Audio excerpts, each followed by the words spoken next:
In this video, I'll show you how to make Google Chrome your default browser in Sublime Text 3. So whenever you run your HTML file, it opens directly in Chrome, not Brave or Edge. Now go to the top menu and click on Tools and Build System and New Build System.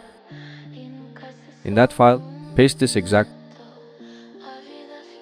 Name it exactly like this, Chrome Sublime Build, and once saved, Sublime will automatically recognize it as a custom build system. Next, open your HTML file again, go to Tools and Build System and Chrome and select it. Now just press Ctrl B on your keyboard. Boom! Your HTML file instantly opens in Google Chrome. If it opens in Brave or another browser, it means Brave is using Chrome's path in your system. So make sure your code points exactly to the Google Chrome X file, not Brave's. Double check your path and that's it. You've successfully made Google Chrome the default browser in Sublime Text 3. If this video helped you, make sure to like the video, subscribe for more quick web dev tutorials, and comment below which editor you use, Sublime VS Code or something else.